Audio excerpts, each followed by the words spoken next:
आज हम लोग को स्टार्ट क्या करना था? मैट्रिसेस का सेकंड पार्ट। तो सेकंड डे आज मैट्रिसेस का हमारा।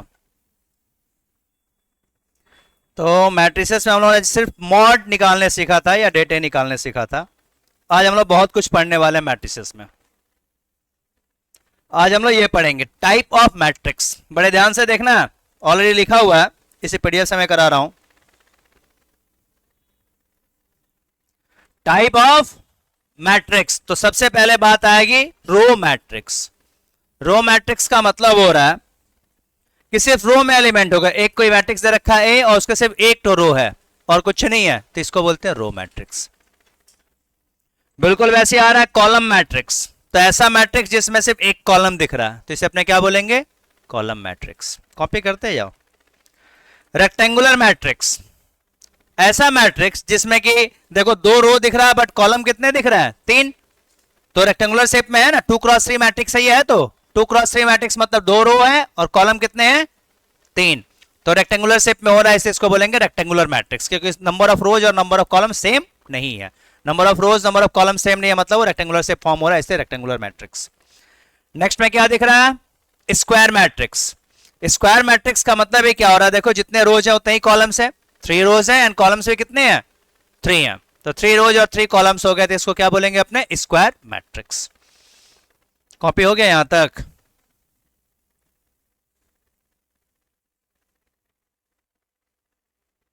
टाइप ऑफ मैट्रिक्स हम लोग पढ़ रहे हैं। Row matrix, column matrix, rectangular matrix, square matrix, null matrix. Square matrix तक हुआ?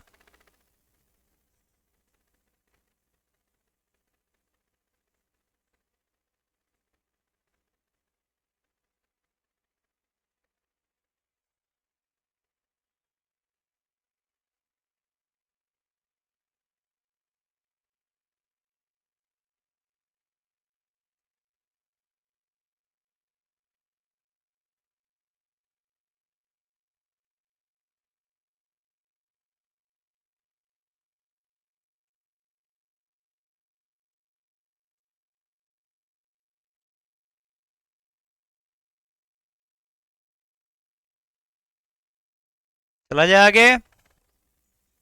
स्क्वायर मैट्रिक्स के बाद देखो क्या लिखा हुआ हमारे पास।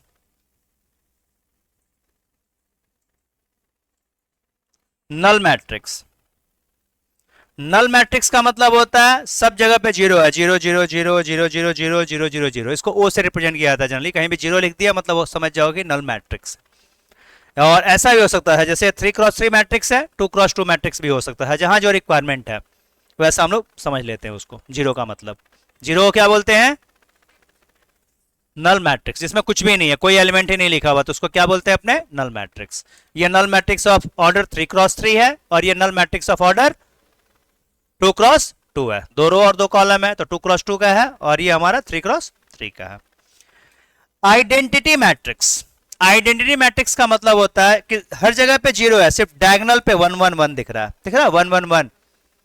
सिर्फ डायगोनल पे 111 दिखे और सभी जगह पे जीरो दिखे तो उसे बोलते हैं आइडेंटिटी मैट्रिक्स। ये 3x3 का आइडेंटिटी मैट्रिक्स है, इसलिए इसको I3 लिखा हुआ है। और इसके पड़ोस में देखो 2x2 मैट्रिक्स है ना, इसको इसलिए I2 लिखा हुआ क्योंकि इसमें दो रो और दो कॉलम है, तो ये भी आइडेंटिटी मैट्रिक्स ही है। ये identity matrix of order 2x2 है और ये identity matrix of order 3x3 है, इसलिए इसको I2 और I3 से रिप्रेजेंट किया गया है।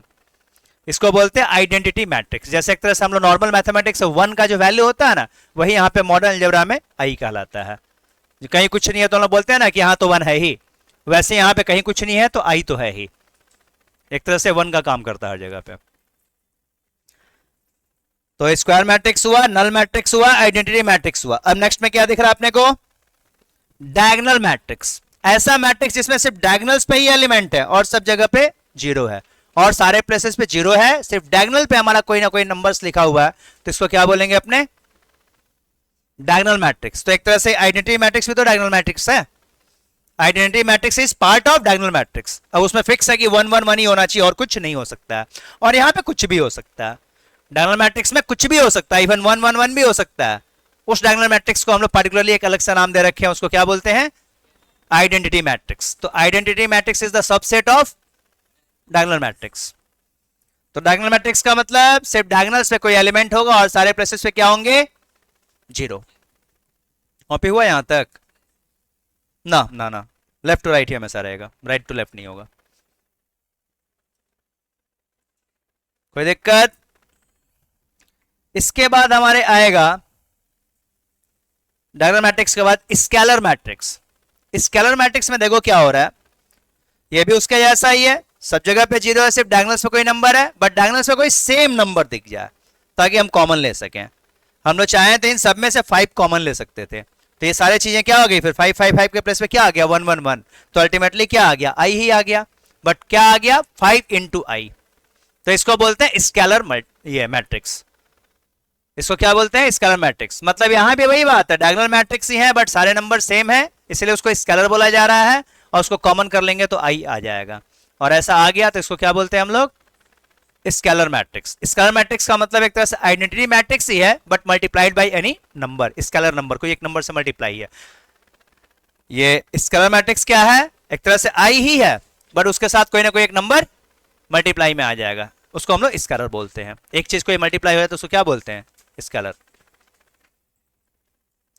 तो ये हम लोग पढ़े क्या चीज, टाइप ऑफ मैट्रिसेस, मैट्रिसेस के टाइप्स पढ़े हमने। ठीक, आगे चला जाए। यहां तक कॉपी हुआ क्या, स्केलर मैट्रिक्स तक हो गया, आगे चल सकते हैं। कॉपी हुआ सबका?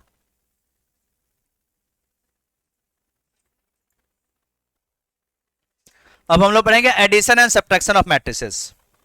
क्या सीखने वाले हैं, एडिशन एंड सब्ट्रैक्शन। जो बचपन में लोग एडिशन सब्ट्रैक्शन सीखे थे, वैसे मैट्रिक्स का एडिशन और सब्ट्रैक्शन सीखने जा रहे हैं। मैट्रिक्स का एडिशन एंड सब्ट्रैक्शन, तो ये कैसे क्या होता है ध्यान से देख लो, कॉपी करते रहोगे बाद में। a is this and b is this, then find a plus b, a minus b, 2a plus 3b, 2a minus 3b। तो सबसे पहले अपने बात करेंगे a plus b की। तो a प्लस बी मतलब a के वैल्यू को पुटअप किया, बीच में प्लस साइन है तो प्लस साइन दिया, और b के प्लेस पे b की वैल्यू को पुटअप किया। उसके बाद से नॉर्मल अपने ऐड करेंगे, 5 plus 3 8, 3 plus 2 5, 2 plus 5 7, 2 plus 1 3, 1 plus 4 5, 3 plus 3 6, 5 plus 4 9, 1 plus 2 3, 2 plus 5 7।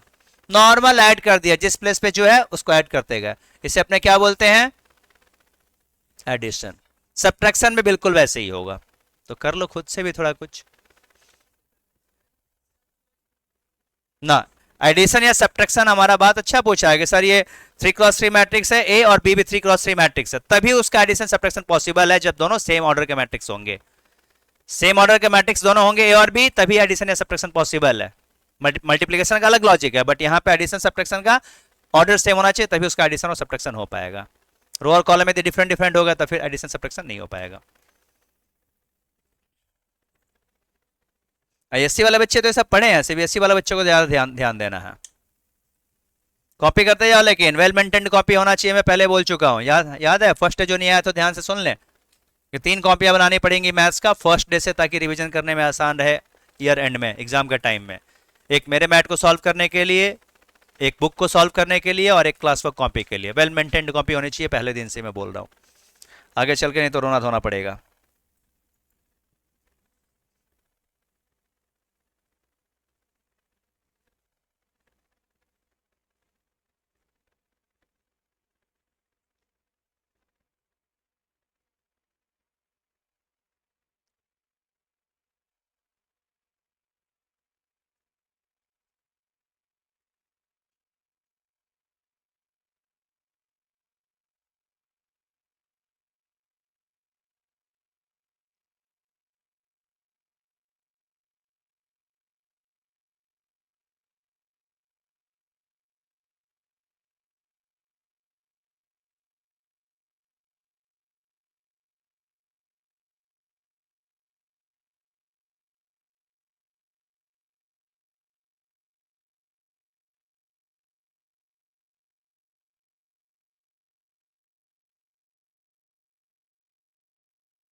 Addition हो गया क्या?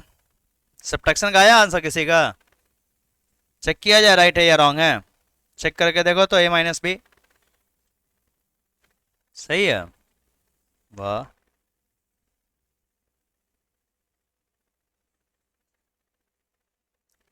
a-b में नॉर्मल मैंने माइनस किया, 5 minus 3 is 2, 3 minus 2 is 1, 2 minus 5 तो अल्टीमेटली क्या आएगा -3, 2 minus 1 1, 1 minus 4 -3, 3 minus 3 0, 5 minus 4 is 1, 1 minus 2 is -1, 2 minus 5 is -3, तो a प्लस बी हुआ, a माइनस बी हुआ।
अब यहां पे जो दिख रहा है 2a प्लस 3b, इसमें क्या करोगे? 2a प्लस 3b, तो 2a की वैल्यू 3b की वैल्यू, तो 2 into this whole thing, matrix multiply में क्या होता है, अब इस 2 के साथ सबका मल्टीप्लाई होगा, 5 into 2 10, 2 into 3 6, 2 into 2 4, 2 into 2 4, 2 into 1 2, 2 into 3 6, 2 into 5 10, 2 into 1 2, 2 into 2 4, वैसे ही 3 के साथ भी मल्टीप्लाई हुआ है और देन फिर एडिशन हुआ है। 10 प्लस 9 19, 6 प्लस 6 12, 4 प्लस 15 19, 4 प्लस 3 7, ऐसे करके फिर सबको ऐड कर लिए हैं। मल्टीप्लाई जो करना है 2 इंटू दिस होल थिंग, तो 2 के साथ सबका multiply, 3 into this whole thing, 3 के साथ सबका मल्टीप्लाई, फिर एडिशन, और सेम के सब्ट्रैक्शन में भी, सेम के सब्ट्रैक्शन में भी हो रहा है।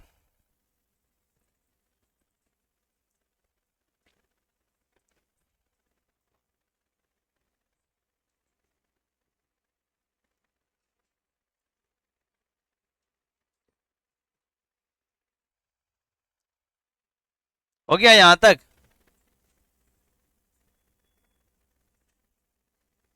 यहां तक सबके कॉपी हुआ क्या? सबका खुद ही आ गया था क्या? वाह, सब पढ़े लिखे बच्चे हो गए हैं। कोई है जो मेरा कॉपी कर रहा है? कोई है ऐसा? कोई नहीं। तो हम लोग क्या क्या सीख गए? एडिशन और सब्ट्रैक्शन। अब ये सम तो तुम लोग आईएससी वाले स्टूडेंट्स 10 में भी पढ़े हो, ध्यान से देखोगे। If x plus y, y minus z, 5 minus t, 7 plus x is equal to t minus x, z minus t, z plus x plus z plus t, then find x, y, z and t। ये दोनों equal already बोल दिया, if this equal to this then find x, y, z and t। x, y, z and t अपने को find out करना है, तो ध्यान से देखोगे, कंपेयर करेंगे अपने। यहां पे जो फर्स्ट एलिमेंट है वो इसके इक्विवेलेंट होगा, इक्वल होगा, तो x plus y equal to t minus x, यहां पे अपने लिख देंगे। वैसे y minus z equal to z minus t, यहां लिख देंगे। वैसे 5 minus t equal to z minus y, यहां पे लिख दिया हमने। और 7 plus x equal to 7 plus x equal to x plus z plus t, यहां पे हमने लिख दिया। चारों रिलेशन को मैंने लिख दिया। तो सबसे पहले लिखना है, इसको बड़े ध्यान से देखोगे, खुद से करने जाओगे फंस जाओगे, समझ में नहीं आएगा कहां क्या है, देखने में आसान लग रहा है, उतना आसान है नहीं। फर्स्ट इक्वल टू फर्स्ट लिख दिया, सेकंड इक्वल टू सेकंड लिख दिया यहाँ पे, थर्ड इक्वल टू थर्ड मैंने यहाँ पे लिख दिया, फोर्थ इक्वल टू फोर्थ यहाँ पे लिख दिया।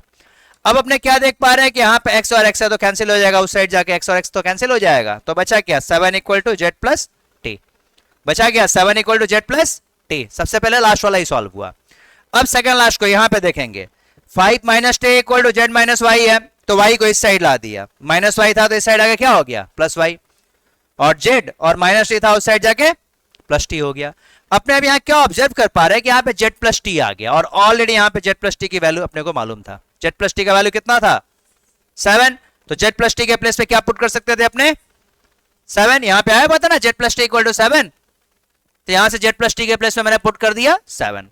अब ये 5 उस साइड चला गया तो 7 माइनस 5 इज 2, पहला आंसर तो हमारा निकल गया, y का वैल्यू y कितना निकला 2। अब पहले सबसे लास्ट वाला किए थे, फिर सेकंड लास्ट किए थे, अब उसके पहले वाला करेंगे। ये रिलेशन निकला हुआ था ना y minus z equal to z minus t. अब यहाँ पे y की वैल्यू अपने को नोन है 2, तो y के प्लेस पे क्या पुट कर दिया देखो 2, y के प्लेस यहां से तो y पता चल चुका था 2, तो y के प्लेस में मैंने 2 पुट अप कर दिया और z को उठा के उधर भेज दिया। z माइनस टी पहले से था, ये माइनस जेड था, उस साइड जाके क्या हो गया प्लस जेड, तो ये z प्लस जेड 2z हो गया, 2z minus t equal to this, यहां से एक रिलेशन निकल के आया। अब ध्यान देंगे कि यहाँ पे z प्लस टी का एक रिलेशन था और यहाँ पे z माइनस टी का एक रिलेशन है, तो इसको साइमल्टेनियसली सॉल्व कर सकते थे z और t की वैल्यू को फाइंड आउट करने के लिए। तो यहाँ देखो 2z minus t equal to 2 given था, ये इक्वेशन नंबर 1 हो गया। और वैसे ही z plus t equal to 7, z plus t equal to 7 equation number 2 हो गया। अब ये दोनों इक्वेशन को अपने सॉल्व करने जानते हैं ना, यहाँ माइनस टी है यहाँ प्लस टी है तो कैंसिल हो जाएगा, तो क्या बचा 2z प्लस 1z, तो अल्टीमेटली क्या बचा 3z और 7 प्लस 2 9, तो z की वैल्यू भी अपने को पता चल गया, यहाँ से z कितना पता चला 3। तो दो इक्वेशन को साइमल्टेनियस सॉल्व कर रहे हैं तो z का निकल गया, तो इसी में किसी भी इक्वेशन में पुट करके t भी निकाल सकते थे। z plus t equal to 7 था, z की वैल्यू में 3 पुट अप कर दिया तो t का वैल्यू कितना आ गया 4, एक और वैल्यू निकल के आ गया, क्या क्या निकल गया t आ गया, z आ गया और y आ चुका, बचा क्या हुआ है अभी x, तो फर्स्ट इक्वेशन के पास आ गया x plus y equal to t minus x. तो यहाँ पे x तो पता नहीं, y तो पता है ना अपने को, y कितना था y यहाँ निकला हुआ था 2, तो y के प्लस पे पुट कर दिया 2, t भी पता चल चुका है 4, तो 4 पुट अप कर दिया माइनस x। अब x इस साइड से उस साइड चला गया, माइनस x था तो प्लस x, 4 और 2 इस साइड आके minus 2, 4 minus 2 is 2, x plus is 2x, तो x भी निकल गया। तो सारे वैल्यूज तो अपने आ गए, x का यहाँ आ गया है, यहाँ y का आ चुका है, यहाँ z का आ चुका है, यहाँ t का आ चुका है। x is 1, y is 2, z is 3, t is 4, यही 4 वैल्यूज निकालने थे।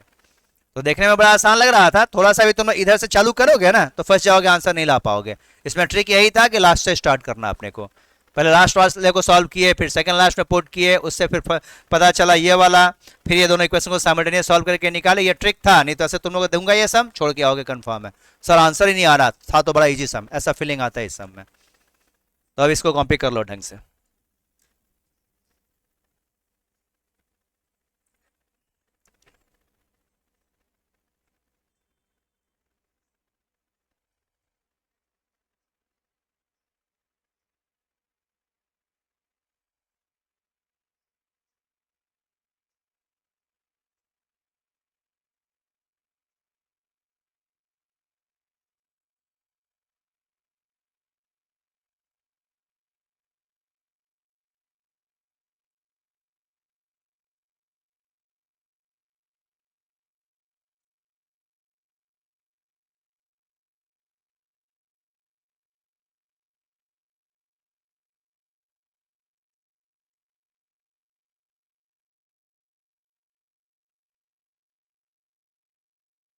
कॉपी हुआ क्या?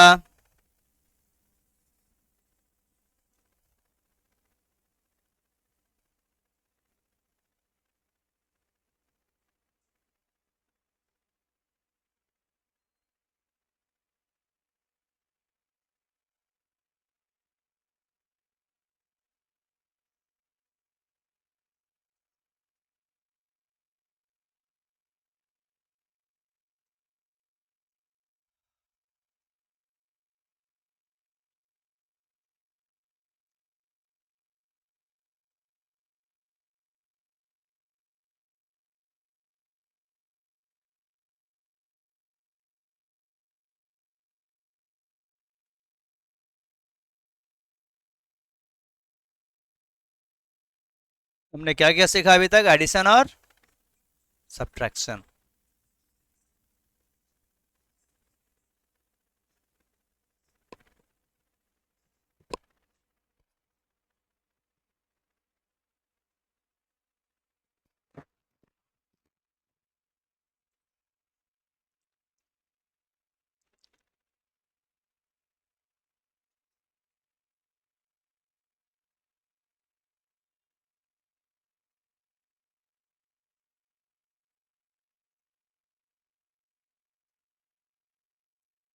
कॉपी हुआ सबका या अभी तक नहीं?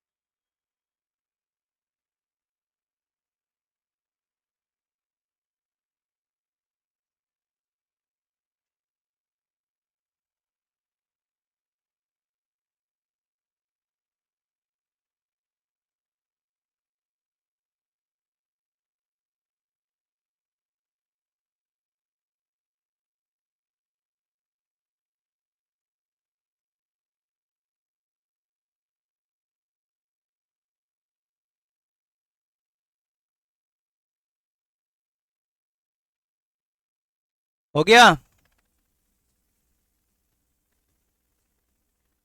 आगे चलो। अब देखो ये एक सम्स आ गया जो बचपन में हम लोग इक्वेशन पढ़ते थे, याद है? If 2a plus 3b equal to this and a minus 2b equal to this then find a and b। तो बचपन में हम लोग साइमल्टेनियस इक्वेशन सॉल्व करने तो सीखे हैं ना, दो इक्वेशंस का। ये एक इक्वेशन है बट मैट्रिक्स के फॉर्म में दिया है, तो वही चीज 2a plus 3b equal to this, a minus 2b equal to this, find a and b। तो जो अपने बचपन में पढ़ते थे इक्वेशन को सॉल्व करने के लिए मेथड ऑफ कंपैरिजन, उसी का यूज करेंगे, मेथड ऑफ कंपैरिजन। इसको करने के लिए अपने क्या यूज करेंगे? क्या होता था उसमें?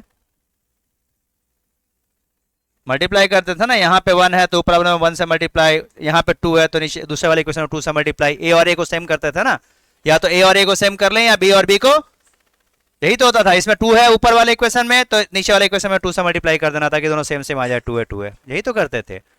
तो वही काम मैं कर रहा हूं। देखो ये 2a plus 3b equal to this और a minus 2b equal to this, दो इक्वेशंस थे। तो इसमें 2 था ऊपर वाले में तो नीचे वाले इक्वेशन में, इक्वेशन नंबर 2 में 2 से मल्टीप्लाई किया। वैसे इक्वेशन यहाँ पे नीचे वाले में 1 से मल्टीप्लाई था, कुछ नहीं मतलब 1 से मल्टीप्लाई है तो ऊपर वाले में 1 से मल्टीप्लाई किया। मल्टीप्लाई करते थे इक्वेशन में सॉल्व करने के लिए साइमल्टेनियस। अब यदि मैं मल्टीप्लाई किया तो 1 इंटू दिस होल थिंग, कोई चेंजेस नहीं आने, वही आने क्योंकि 1 से मल्टीप्लाई करना। बट 2 से मल्टीप्लाई करना था तो बहुत कुछ चेंज आएगा। 2 से मल्टीप्लाई करना है तो 2 इंटू ए 2a, 2 इंटू 2b तो 4b, and 2 into this whole thing तो सब में 2 से मल्टीप्लाई हो जाएगा इस 2 का। 2 into 1 2, 2 into 0 0, 2 into -1 -2, 2 into -4 -8, 2 into -1 is -2, 2 into -6 is -12। अब दो इक्वेशन हो गए ना ये। अब क्या करते थे दो इक्वेशन में, फिर साइन चेंज होता था। यहाँ ऊपर में प्लस साइन दिया तो माइनस होगा, यहाँ माइनस दिया तो प्लस होगा, यहाँ प्लस दिया कुछ नहीं मतलब प्लस है तो क्या होगा, माइनस। अब ये +2 है और -2 है तो कैंसिल हो जाएंगे, बट बी वाले में क्या बचेगा, 3b + 4b तो क्या हो जाएगा 7b। और इन दोनों को माइनस करना, तो मैं एक बार ही डायरेक्टली नहीं किया, प्लस माइनस में कुछ गलती ना हो जाए इससे मैंने पहले इसको लिख दिया, फर्स्ट पार्ट को पहले लिख दिया फिर माइनस और फिर सेकंड पार्ट को लिख दिया।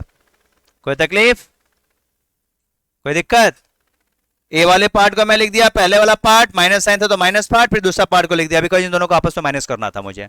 अब मैं माइनस कैसे करूंगा पता है तुम लोगों को, ये तो 7b और माइनस कैसे होता था 2 - 2 क्या आएगा 0, 7 - 0 7, 12 माइनस माइनस है तो प्लस हो जाएगा ना, तो 12 और माइनस माइनस +2 तो 12 + 2 कितना हो गया 14। सेम वैसे 13 और माइनस माइनस क्या हो जाएगा +8 तो 13 + 8 कितना हो गया 21। 12 माइनस -2 तो माइनस माइनस तो +2 हो गया तो 12 + 2 कितना हो गया 14। वैसे 23 और +12 कितना हो जाएगा 35। अब 7b इक्वल टू दिस से अपने को सिर्फ b चाहिए, यदि सिर्फ b चाहिए तो 7 से इसको सबको डिवाइड कर देंगे अपने, सेवन बी था, ओनली बी चाहिए तो सेवन से मल्टीप्लाई है, तो साइड सबका क्या होगा, सबको सेवन से डिवाइड कर दिया, 0 1 2 3 2 5, सबको सेवन से डिवाइड कर दिया, ये क्या निकल गया हमारा बी।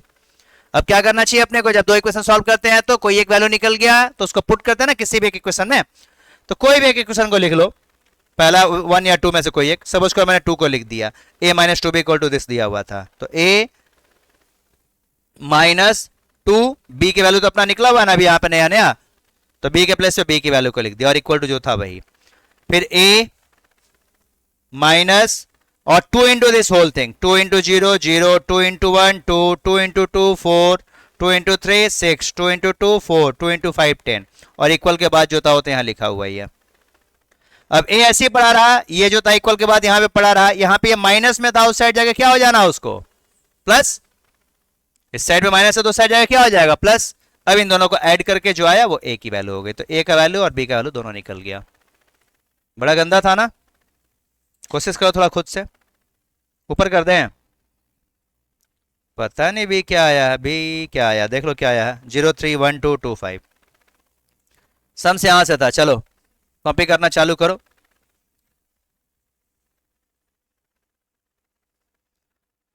कॉपी करना स्टार्ट करो।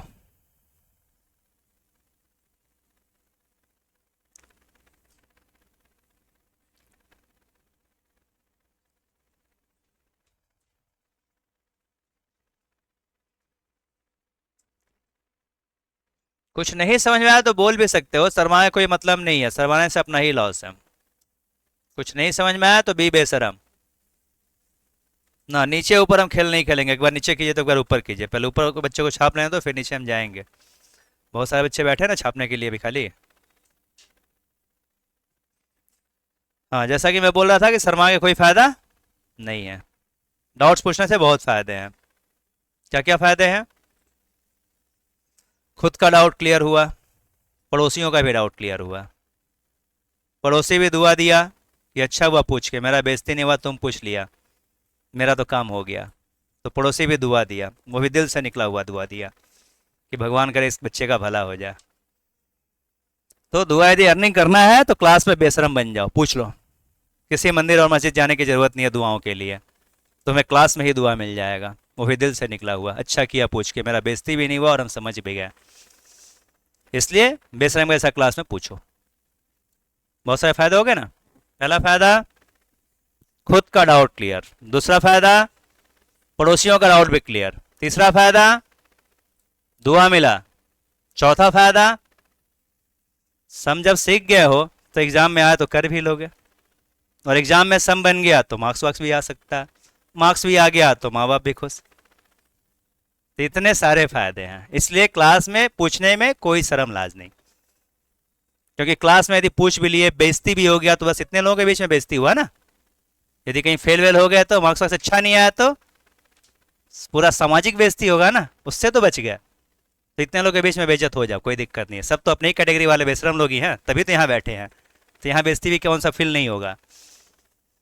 एक अब एक दो पढ़ाकू बच्चे उनका बात अलग है, दूध बात है।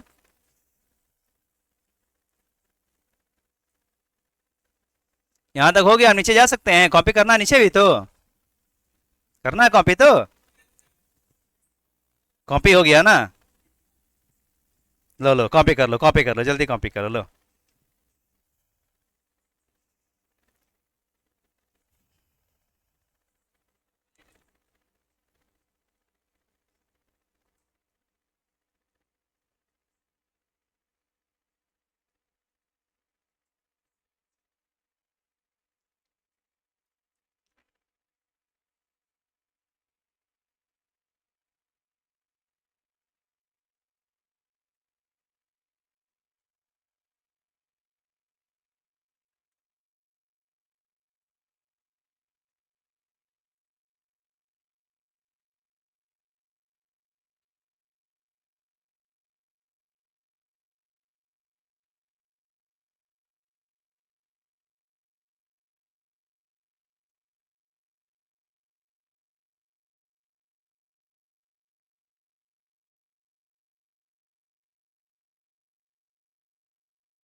हो गया कॉपी? कोई कंफ्यूजन है तो पूछो, कुछ तो पूछो। सर ये 6 लिखे हैं, या ये 1 है, या माइनस है, कहाँ इक्वल है, कहाँ माइनस, कुछ तो पूछो। कंफ्यूजन ये तो आया ही होगा, कंफर्म है, इतना गंदा हैंडराइटिंग में लिखे हैं, देखे नहीं, खुद से छापे हो।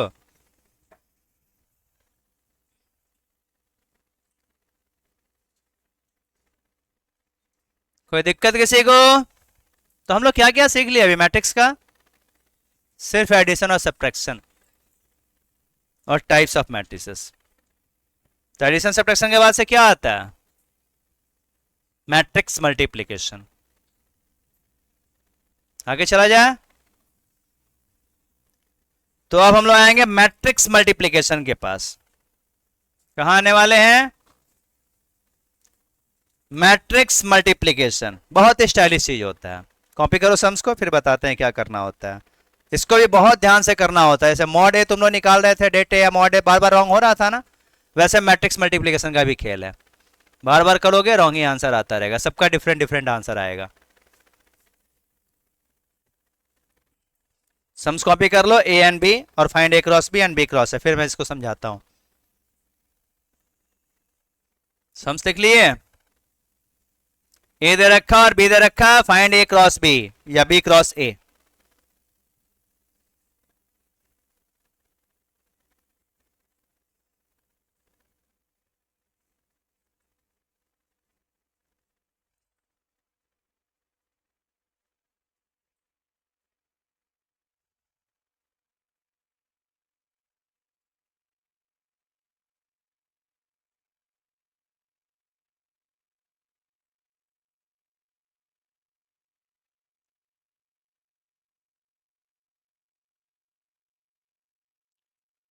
ए लिख लिया और बी लिख लिया, फाइंड ए क्रॉस बी।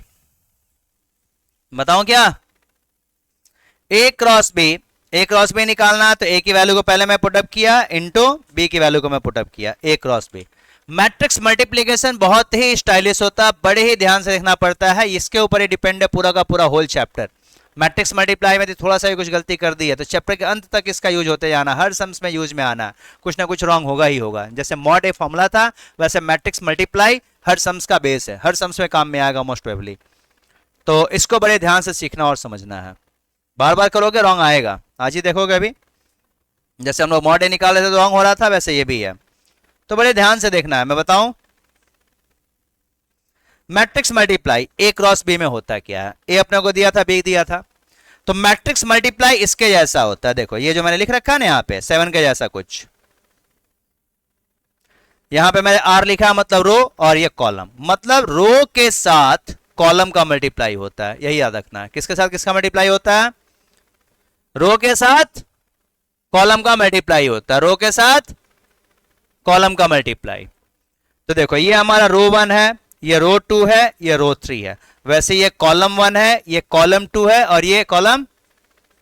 तो मैं जैसा कि बताया कि रो के साथ कॉलम का मल्टीप्लाई होता है, रो के साथ कॉलम का, तो फर्स्ट रो के साथ फर्स्ट कॉलम का मल्टीप्लाई होगा। ध्यान से देखो कैसे होता है, फर्स्ट रो के साथ फर्स्ट कॉलम, तो फर्स्ट रो फर्स्ट कॉलम, तो 3 इंटू 4 प्लस देते हैं बीच में, 2 इंटू 6 प्लस देते हैं, 5 इंटू 5। क्या किया समझे? फिर से एक बार देख लो, 3 into 4, 2 into 6, 5 into 5। First row के साथ फर्स्ट कॉलम का हो गया ना यहाँ पे। अब यहां पे किसका होगा? फिर वही फर्स्ट रो के साथ में ही सेकंड कॉलम का होगा, फर्स्ट रो के साथ में ही सेकंड कॉलम का, तो 3 इंटू 3, 2 इंटू 1, 5 इंटू 1। तो फर्स्ट रो के साथ फर्स्ट कॉलम का यहां पे लिखे थे, फर्स्ट रो के साथ सेकंड कॉलम का यहां पे हो गया। तो अब यहां क्या होना चाहिए? First row third column, first row third column, मतलब 3 इंटू 2, 2 इंटू 3, 5 इंटू 2। तो क्लियर समझ में आया? फिर से एक बार सुन लो, फर्स्ट रो फर्स्ट कॉलम यहां लिखा गया, फर्स्ट रो सेकंड कॉलम यहां लिखा गया, फर्स्ट रो थर्ड कॉलम यहां लिखा गया, यही तो। कोई दिक्कत? फर्स्ट रो फर्स्ट कॉलम इधर है, फर्स्ट रो सेकंड कॉलम यहां पे है, फर्स्ट रो थर्ड कॉलम यहां पे। तो अभी तक तो खाली फर्स्ट रो का यूज हुआ, खाली फर्स्ट रो का यूज हुआ तो वही काम अब सेकंड रो के साथ होगा। मतलब second row first column, second row second column, second row third column, और वही काम अब यहां भी होगा। Third row first column, third row second column, third row third column. कैसे लिखा गया, क्लियर है? क्लियर है क्या? एक सम छाप लो, कोई बात नहीं, दूध बात है, एक सम छापना अलाउड है। उसके बाद दूसरा समय देना चालू करूंगा, फिर देखो कैसे मजा आएगा, सबका अलग अलग आंसर आएगा।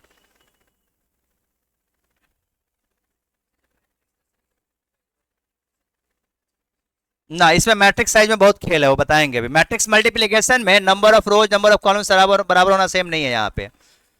यहाँ पे हमारा ये सेम ऑर्डर का मैट्रिक्स होना जरूरी नहीं है, मैट्रिक्स मल्टीप्लाई डिफरेंट ऑर्डर में भी हो जाता है। हाँ,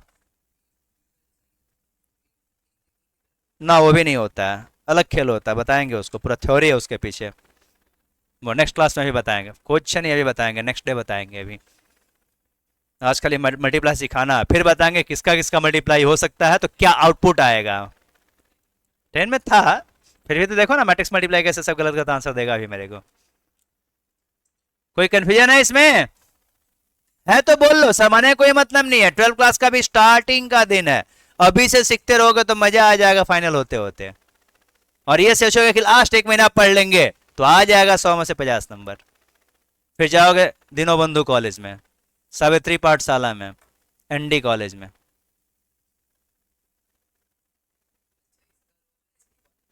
हाँ, number of rows must be equal to number of columns.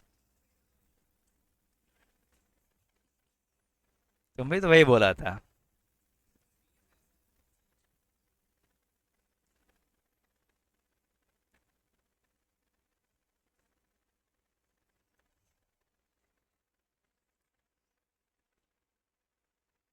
यथार्थ बाबू कोई दिक्कत? हम तो 3 4 बार समझाने की कोशिश की, सुनने को लोग तैयार नहीं थे, अपने आप को 30 मार कहां समझ रहे थे कि खुद ही कर लेंगे। हम तो समझा रहे हैं, बार बार तो बोल रहे हैं, लेकिन सुनना ही नहीं है किसी को, अपने कर लेंगे। सामने किया हुआ दिख रहा तो छापना है खाली, अभी दे रहे हैं खुद से करने को, समझ तब समझ में आएगा सबको। फिर से एक बार बोलते हैं, जिसको नहीं समझ में आया, कंफ्यूजन हो रहा है, फिर से एक बार सुन ले।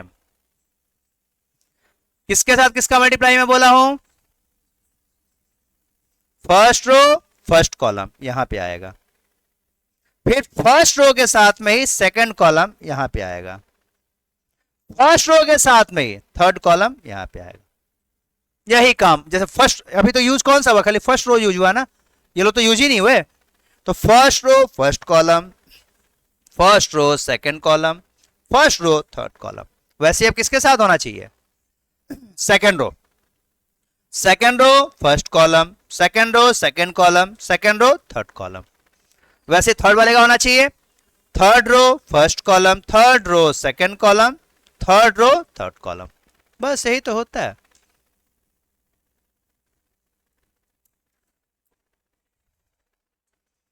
10 में था तुम लोग का, सुने हम ये।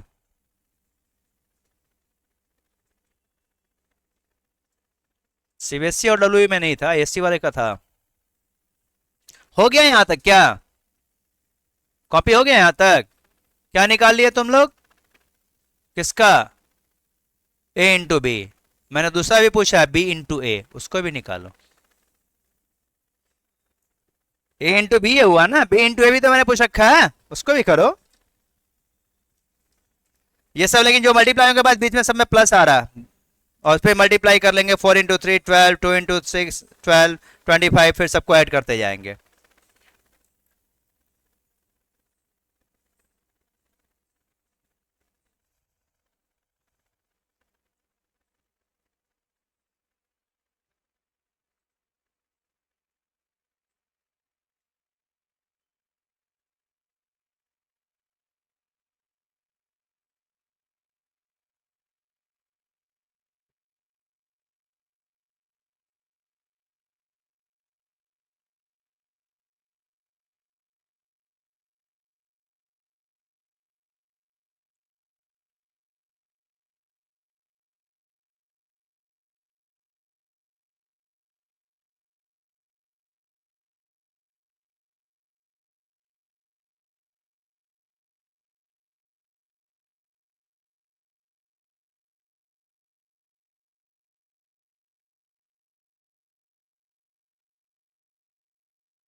बी इंटू ए निकाल रहे हो क्या?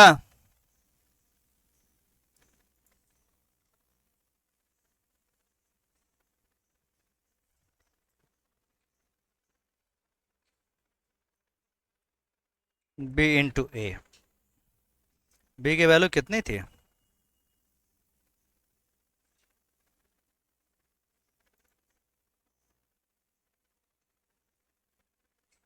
432।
राइट आया क्या मेरा? चेक करके बताओ तो। 23 के बाद से 19 जहाँ लिखे हो 21 आएगा। मेरा सही है।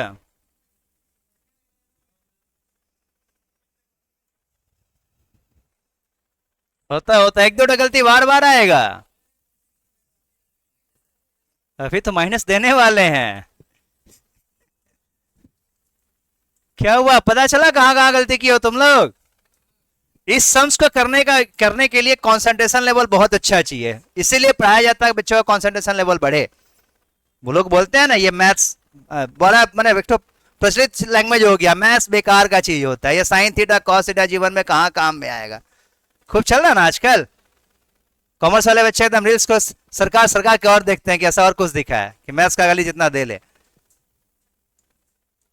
मैथ्स सिर्फ पढ़ाया जाता है, मैथ्स कभी जीवन में काम में आता ही नहीं है। मैं तो बोलता हूं कि मैथ्स कभी काम में नहीं आता है डायरेक्टली,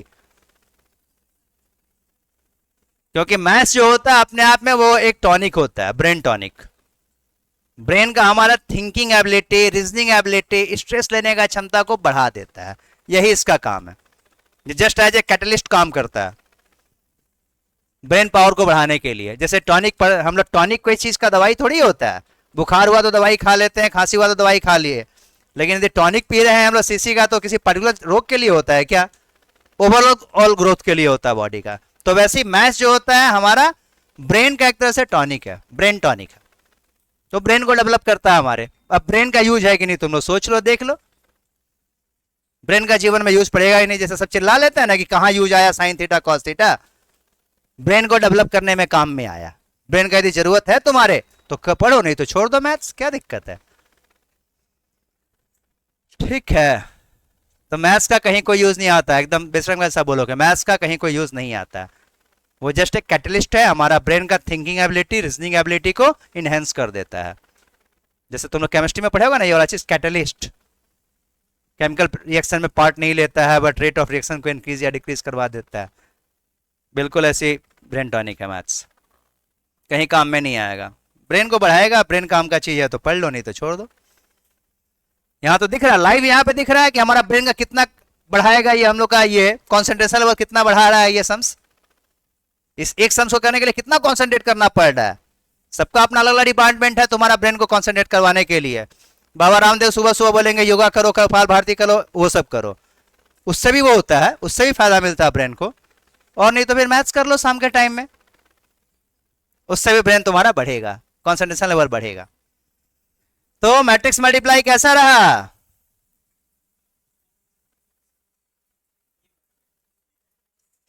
अब थोड़ा सा माइनस का गार्निशिंग करें इसमें, मजा आ जाएगा ना।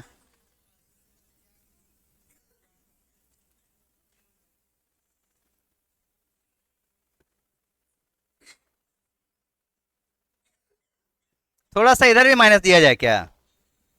माइनस माइनस माइनस, अब मजा आ जाएगा।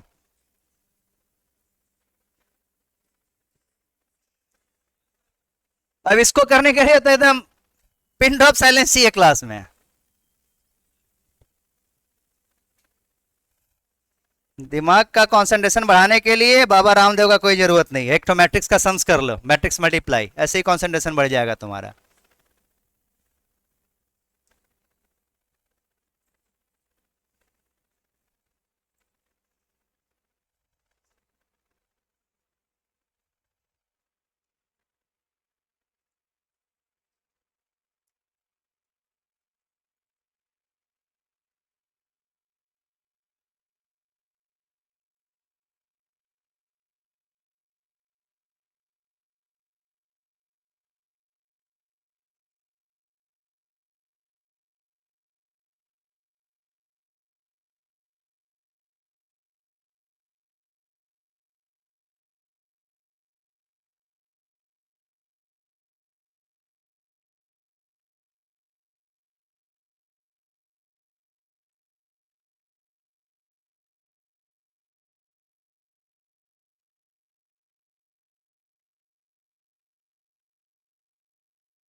राइट आया मेरा, देख चेक कर लो एक बार, कहीं तो गलती हुआ होगा, जो जहां पे रॉन्ग हुआ है उस प्लेस को अपना चेक करोगे। कितना सारा सही है, राइट है, राइट है। अभी बताता हूं मैं तो बता चुका हूं, उसे चेक कर लो।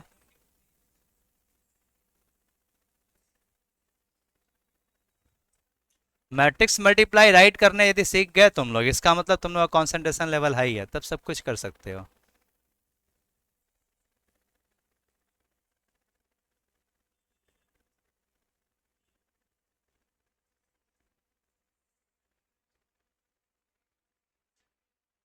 ना,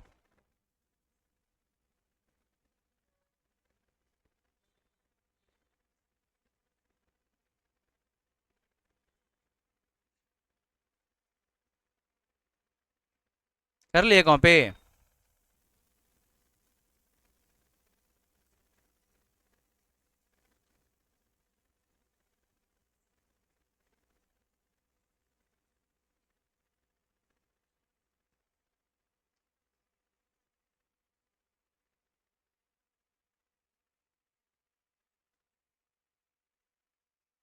कहीं कुछ कंफ्यूजन है तो पूछ लो, क्योंकि अभी यदि नहीं पूछोगे शर्मा के बैठ जाओगे क्लास में कि बेइज्जती हो जाएगा, तो पूरा साल भर शर्माते रहना होगा और फिर रिजल्ट के बाद भी शर्माते रहना होगा।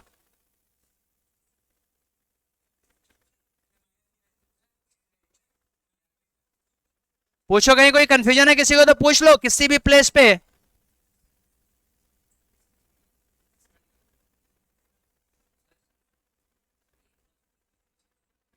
नहीं होता, यही तो बोलते हैं कि ये सिमेट्रिकल नहीं होता। ए क्रॉस बी अभी तक हम लोग मैथ्स में तो ही पढ़ते आए हैं, 5 इंटू 3 15, 3 इंटू 5 भी 15। तो नॉर्मल मैथमेटिक्स में पढ़े हम लोग, मॉडर्न अलजेब्रा में ऐसा नहीं होता है। मॉडर्न अलजेब्रा में ऐसा नहीं होता है, माइनस में भी तो नहीं होता। ए माइनस बी सेट थ्योरी जब हम लोग पढ़े थे तो ए माइनस बी पढ़े थे ना, उसका मतलब क्या था, excess of A with compare to B. Set theory में हम लोग यही पढ़े हैं ना, ए माइनस बी मतलब ए के पास क्या एक्स्ट्रा है जो बी के पास नहीं है। बट उसी में जब बी माइनस ए पढ़ते तो क्या होता था, बी के पास जो एक्स्ट्रा है वो ए के पास नहीं है, तो भी तो सेम नहीं होता था ए माइनस बी और बी माइनस ए। वैसे मल्टीप्लाई में भी ए इंटू बी इंटू ए सेम नहीं होता, दोनों अलग ही होता है। पूरा मॉडल जो है कॉन्सेप्ट ही अलग है। ए इंटू बी कर लें या बी इंटू ए, सेम नहीं आना, A B is not equal to B है।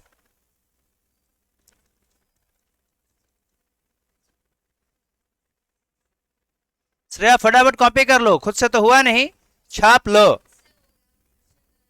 कुछ नहीं, संग साथ छोड़ दो, दोस्ती यारी भूल जाओ, क्लास में कम से कम 1 घंटा दूर बैठो तो तुम लोग तीनों का कंसंट्रेशन लेवल अच्छा रहेगा। एक दूसरे से दूर रहोगे ना, कोई बातचीत नहीं होगी, तो ऐसे ही अच्छा रहेगा। ठीक है, इसलिए मैं बोला था कि दूर दूर बैठो।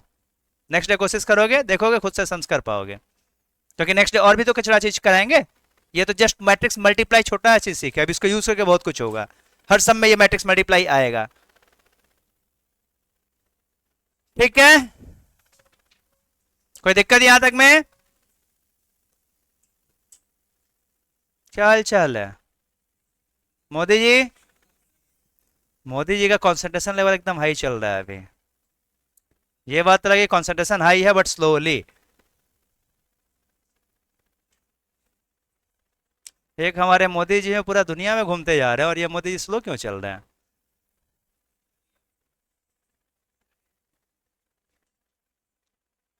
हो गया सबका यहाँ तक कोई कॉपी? किसी को कुछ पूछना नहीं है सब में? कंफर्म? करने दो, करने दो, बच्चे को कंसंट्रेशन के साथ करने दो।